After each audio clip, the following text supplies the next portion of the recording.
কখনো কখনো একটি ঘোষণা বদলে দেয় বহু মানুষের ভাগ্য। আজ সবার সামনে আয়ুষ্মান এমন এক কথা বলতে চলেছে যা শুনে শুধু শ্রীতমা নয়, পুরো গাঙ্গুলি পরিবারই স্তব্ধ হয়ে যাবে। কিন্তু এই ঘোষণার পর কি শাস্তি ফিরবে, নাকি শুরু হবে নতুন ঝড়?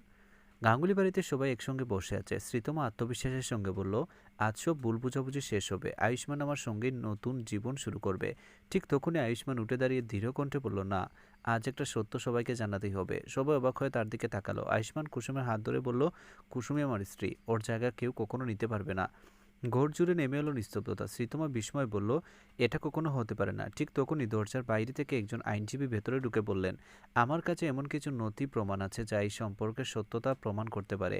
আইনজীবী টেবিলের উপর একটি ফাইল রাখলেন। ফাইল খুলতে বেরিয়ে এলো কিছু ছবি, নথি এবং একটি ভিডিও রেকর্ডিং। ভিডিওতে দেখা গেল আয়ুষ্মান কুসুম একে অপরে সারা জীবন পাশে থাকার প্রতিশ্রুতি দিচ্ছে। শ্রীতমার আগে ফাইলটি চিনিয়ে নিতে গেল। ঠিক তখনই আইনজীবী বললেন, এই নথিগুলোর কপি ইতিমধ্যে আদালতে জমা দেওয়া হয়েছে। এগুলো নষ্ট করেও কোনো লাভ হবে না। শ্রীতমা হতাশ হয়ে বসে পড়ল। কিন্তু হঠাৎ একজন অচেনা ব্যক্তি ঘরে ঢুকে বলল, এই নথিগুলো অসম্পূর্ণ, আসল সত্য এখনো কেউ জানে না। সবাই বিস্ময়ে তার দিকে তাকিয়ে রইল। অচেনা ব্যক্তি ধীরে ধীরে সবার সামনে এগিয়ে এলেন। ঘরের সবাই নিঃশব্দে তার দিকে তাকিয়ে রইল। তিনি বললেন, আজ আমি যে সত্য বলতে এসেছি সেটা জানার পর আর কেউ কুসুমকে দোষী বলতে পারবে না। এরপর তিনি একটি অডিও রেকর্ডিং চালালেন। রেকর্ডিংয়ে স্পষ্ট শোনা গেল শ্রীতমা ও তৃষা গোপনে কুসুমকে সরিয়ে দেওয়ার পরিকল্পনা করছে। অডিও শেষ হতে পুরো গাঙ্গুলি পরিবার স্তব্ধ হয়ে গেল। ইন্দ্রাণী গাঙ্গুলি রাগে ফেটে পড়লেন। তিনি নিজেকেই বিশ্বাস করতে পারছেন না। আয়ুষ্মান রাগে শ্রীতমার দিকে তাকিয়ে বলল, এতদিন আমি তোমাকে বিশ্বাস করেছি, আর তুমি আমাদের জীবনটাই নষ্ট করার চেষ্টা করেছ। শ্রীতমা কাঁদতে কাঁদতে বলল, আমি ভুল করেছি, কিন্তু এসব আমি একা করিনি, আমাকে কেউ বাধ্য করেছে। কুসুম শান্ত গলায় জিজ্ঞেস করলো, কে করেছে, সত্যিটা আজ বলো। শ্রীতমা কাপা হাতে একটি ছবি বের করলো। ছবিতে একজন রহস্যময় ব্যক্তির সঙ্গে তৃষাকে দেখা যাচ্ছে। সে বলল, এই লোকটি সব পরিকল্পনা করতো, আমি ওর ভয়েই চুপছিলাম।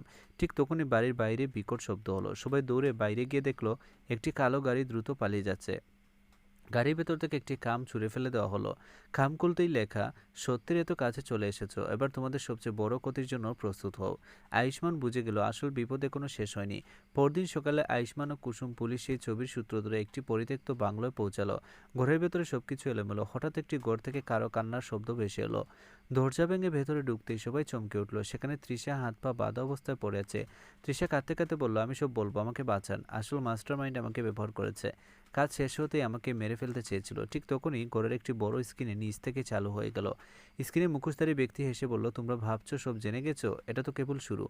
গাঙ্গুলি পরিবারে এমন এক গোপন সত্য আমার হাতে আছে যা প্রকাশ পেলে তোমাদের কেউ আর একসঙ্গে থাকতে পারবে না। ভিডিও শেষ হওয়ার সঙ্গে সঙ্গেই পুরো বাংলো কেঁপে উঠল। একটি টাইমার চালু হয়ে গেল।